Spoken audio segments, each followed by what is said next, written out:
Alright boys, welcome back to another video. I'm actually rewatching the first quarter right now because I missed it. I turned the game on late because the whole time zone thing, I moved over to the central time. I was on East Coast, New York, so I literally missed the first quarter. I was like, oh my god, the Knicks are on, dude. I got the time messed up. And I missed the first quarter, so I went back and I'm rewatching it right now, and it's kind of crazy. I just got past the part where Brunson went down and looked like he might come out, and then he stayed in, and now he's just going off. So honestly, there's a lot to take away from this game. I mean, 142 points is crazy. The first quarter that I'm still watching, the Knicks had a historic, I want to say 44 points. I wouldn't know because I didn't see it, but historic quarter, just so many threes are flying in. I mean, that one where Randall started off the game and that corner and was fading was just ridiculous. After that one, and you had to know it was going to be a special one, right? We'll go down the list as we always do. So Jalen Brunson, 39 points, 6 assists, 5 rebounds. The favorite thing, though, that Brunson does is efficiency. The past two games, he had been a little bit off, but in this game, locked in, I mean, 15 of 18 from the field is just ridiculous. Like, think about that. 15 of 18. Like, that makes no sense. And the Knicks got this guy in free agency from a team that just went to the Western Conference Finals. Brunson, 5 of 6 from 3, 4 of 4 from the line. Incredible, plus 23.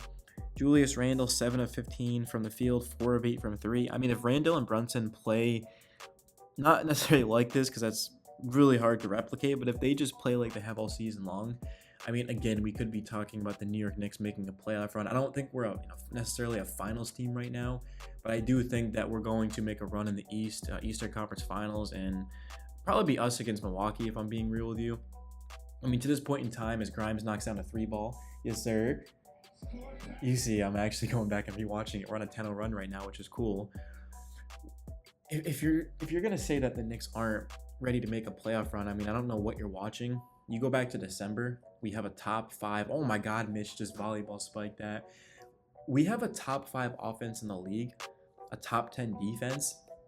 Our bench has been outstanding. I mean, Hartenstein, Quickly, Hart, Obi, all of these guys, like, we have 4 guys coming off the bench that we all respect and know what they can do. And then our starting lineup is just ridiculous. I mean, when Quentin Grimes is knocking down threes, we know defensively what he brings, but when Grimes is knocking down shots, I feel like we're honestly unstoppable. Mitch had another double-double. It's crazy to think about, because I don't know if you guys remember the stretch that Mitch had.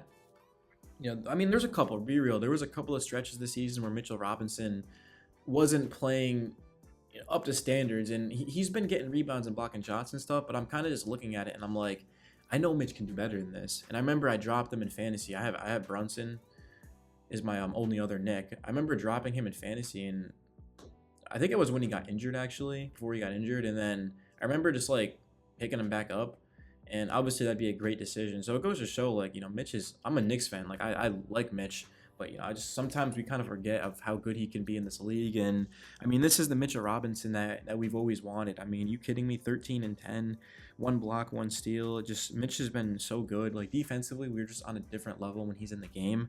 And yeah, respect. He can do a lot more than just sit and protect the rim. I mean, he can switch a little bit. He can defend pick and rolls. And right here on cue, I mean, gives up an and one to Nicholas Claxton, but Claxton's a good young player. Mitch, you're gonna win some, you're gonna lose some, but I mean, he's an incredible player. And then yeah, RJ Barrett tonight, 15 points, 5 of 11, 2 of 2 from 3. That's the thing for RJ, is just consistency, knocking down shots, finding your role within the offense. And that's the starting lineup. I mean, the bench, Josh Hart played 26 minutes, was a plus 30, had 2 steals, a block, 4 rebounds, 5 assists, 4 points. Looked good as always. Quickly, who was incredible, played just 22 minutes and had 15, 3 and 2 to go with 1 steal. I mean, IQ once again. This Hart Quickly duo off the bench has been great. And then Hartenstein, 19 minutes, had 8 and 8 to go with 3 assists. Last game, I think he played like 19 minutes and had 1 rebound. So huge bounce back from Isaiah, as I can't pronounce a word. Obi Toppin, 13 minutes, just 2 points, 1 of 4. I mean, you guys know Obi doesn't have much of a role. He did have a steal, though, so like he had a defensive stat, and looks like Trevor Keels got in for 3 minutes. So yeah, I mean, it's pretty cool. It was one of those games where it's I thought we were playing Miami tonight. I'm not gonna lie to you guys, like, I thought we were playing Miami tonight. So when I found out we were playing Brooklyn, I was disappointed. I mean, I know Brooklyn isn't bad, they're the 5th seed, but, or sorry, they're the 6th seed now. But still, I mean, I was looking forward to Miami and just trying to go at them, and then I saw it was Brooklyn, and like I said, I missed the first quarter because the Knicks for me now are at 6:30, like right at dinner time. So sometimes it's like, oh, I've gotta have dinner ready for it, and literally I just was making a sandwich as like the second quarter was starting, and then like I said, I'm watching it 4:57. I literally have it on my monitor as I'm talking to you guys, just kind of chilling.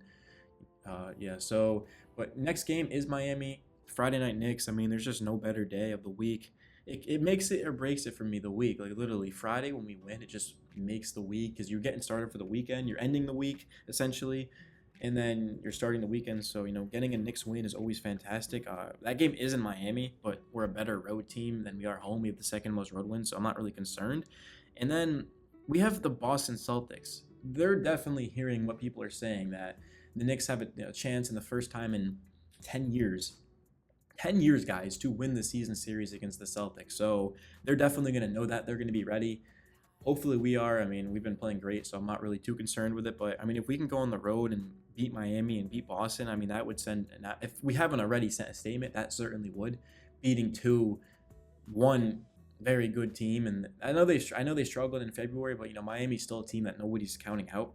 Not necessarily to – be a tough opponent, but just to come out of the East. Like, nobody should be counting Miami out. I don't know why you would. Milwaukee's the favorite, but still. And then, yeah, Boston is just a huge game. Yeah, so, and then after that, Charlotte without LaMelo, Sacramento, that Thursday night game is going to be absolutely insane. I mean, Sacramento's the 3 seed in the West right now. They have the best, most efficient offense in NBA history. Not best, but most efficient, which I guess would mean best, right? I mean, 118 points per 100 possessions is just ridiculous. They actually scored more than their season average last night without De'Aaron Fox, which is just, again, ridiculous. I need another word. It's blasphemous. I don't know. It's asinine. It's cool. It's just ridiculous. I don't know. And then we've got the Clippers, who we need to get revenge on, especially because we have, day off. So that Clippers game still gives me a bad taste in my mouth. How the fact that we lost that with that Batum 3, like, I just want to beat them by like 35, just beat them. Lakers, who will LeBron be back? I don't know. LeBron probably won't be back for that. Like, we've got some difficult games coming up, but yeah, it's just like Jalen Brunson wasn't named an All-Star, and is it bad that I'm glad he wasn't, because he clearly has just been a different player since then. I mean, tonight 39, 6 and 5, like ridiculous splits. It's awesome. I said ridiculous way too many times in this video. It's just one of those games where it's the Brooklyn Nets, a team that is just in a different spot than they were, of course, when they had KD and Kyrie. They did beat us though. Well, they beat us when they had Kyrie, and then we beat them the last game, and then we beat them now. So we hadn't beat them in years, and now we beat them twice in a row. So I'm happy about that. Hopefully you guys are happy about it. And let me know your thoughts in the video, guys. It's just been a long day, like ridiculously long days, and then watching the Knicks making videos. So I apologize if the video wasn't exactly the greatest, but like I said, man, Knicks fan for life. Just trying to get you guys content. And yeah, hopefully you enjoyed it. Drop a like, share it with your buddies, join the Discord if you want to talk Knicks with me, absolutely free at no cost. Peace, guys.